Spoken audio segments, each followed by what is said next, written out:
In that RTOS, the next kernel object is message queues. Message queues can be considered as an array of the mailboxes.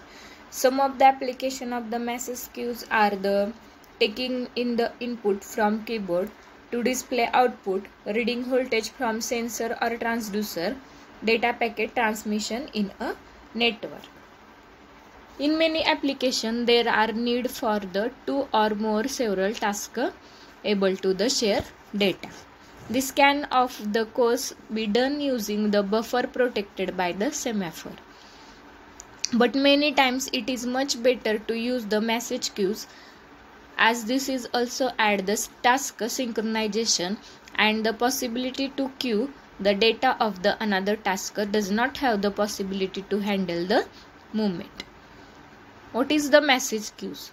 A message queues is the number of the buffers or of the fixed or the maximum size that is controlled by the RTOS, and also queue for the tasks that are waiting for the message. This size of the number of buffer are specified when the message queue is created. The queue for the task waiting is used for the queuing up the tasks that are the waiting for the message becomes available. Normally you can specify when you create the message queues in which order that the task should be waiting, either FIFO or the priority order. Any task can send a message to message queue, and many times it can specify if the message should be placed at the tail or of the message queue, or that the message queue are basically possibility to the give different messages different priority.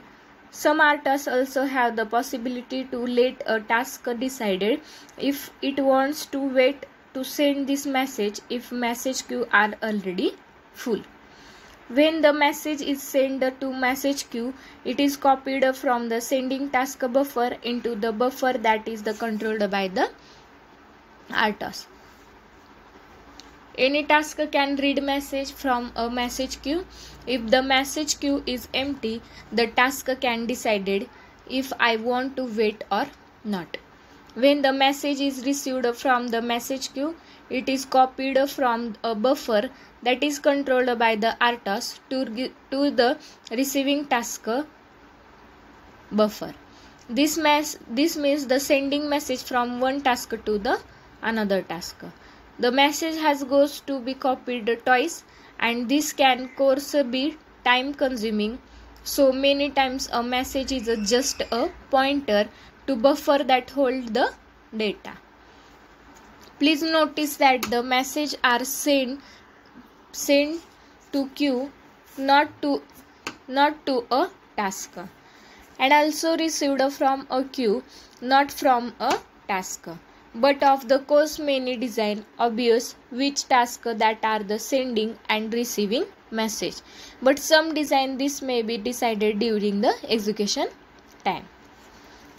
A message queue is used to send data from ISR or the task to another task. It is like a shoot and forget operation. The sending task or ISR sends the message and then hopes that another task will receive later on. The message queue also includes the task synchronization in the way of that when a message send a message, if there is the task is waiting and the message from the message queue, that task will also receive the message and then be unlocked. So there is no need to inform the receiving task in another way about that the message. The RTOS does not care about what is the content of the message. It just copies and message one from to the its own, and the when task wants to receive the message, then the message is copied to the receiving task buffer. So the message can contain any type of the data from the complete set of the data and just pointer to the data, sometimes the dummy message that is the simply used to unblock another task. In each of the application, a task or ISR deposits the message and the message queues. Other tasks can take the message based on your application. The highest priority task and the first waiting in queue can take the message. At that time, creating a queue. The queue is the giver name of the ID, queue length, sending task, waiting list, and the receiving task, waiting list. Management of the function calls message queue. Then first one is the create queue, delete a queue, flush a queue, post a message in queue, post a message in front of queue, read message front of queue, broadcast of message, show queue information, show queue waiting list. Message queue a number of the application as shown is that the figure. One-way communication with ACK, two-way communication and broadcasting. In one-way data communication as shown figure number 1, that is the figure number A. A task can send the message into the queue which are ready by the other task. For each message received, the second task uses to semaphore to indicate the acknowledgement. In that the two-way communication figure number B, two tasks can have to the two queues and send in the both direction. And third one is the broadcast communication as shown figure in C. A task can send message to the queue which are broadcast to a number of the tasks. Message queue is the kernel object used inter-task communication. A task posts the message in the message queue and the other task will read the message. In that message queues, this is the useful of the design. But first see the what happen. We create the message queues of the size 0 and the task tries to send a message of the queue. There is no task waiting for the receiving message at this moment. That means that is the producer task will receive and the error code saying that the queue is full. That means it has the size 0 and no message can stored. So the send the message call failed. There is the task waiting for the receiving message at this moment. That means that the producer task will successfully able to the send message and the send call will return code up for the success.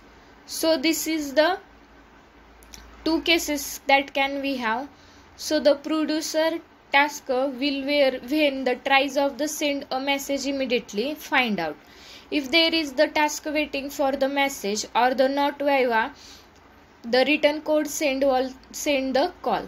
And this is called some design useful. For example, let us say that the both producer task and the consumer task periodic task, meaning that the should execute with a fixed frequency. In this case, same frequency and the both tasks have the same deadlines. And the producer task has the higher priority than the consumer task. That means that every time of the producer task send the message, it will also find out the consumer task it is the waiting for the message or not. If the consumer task is waiting, it means that has the execute and the finished what it should do. It has the met, it is the deadline. If the consumer task is not waiting for the message, it means that they not been able to finish the last cycle. It has not met its deadline. A very simple example for maybe useful every design. How your design can build away. Check the task has met its deadline or not. A message queue get full. Of course, that means the task producer, that is the tries send message that queue will fail to do. So it is harmful or not that the message queue is full. So it is the will depend of the courses on your design, and also if the it is acceptable or not. Normally it is not acceptable as there may risk in the data may be lost. And show the how can queue get the full. Well, the most common design is that the producer task has higher priority than the consumer task. That is, the producer task will have the chance to execute several times before the consumer task get chance to execute, and that the producer task in every loop send a message to message queue if the consumer task has higher priority and it is does not the block of the anything else, that the then on the message queue there are the no risk queue will get be full. If in your design the consumer task has lower priority than the producer task, you have analyzed how to message queues will be used.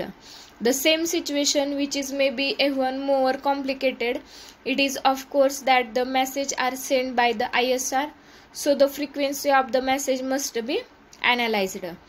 If the frequency is periodic and stable, it is not too hard to calculate what would should be queue size, but if the message are sent in the burst with an unpredictable frequency, a much deeper analysis for the needs to be done.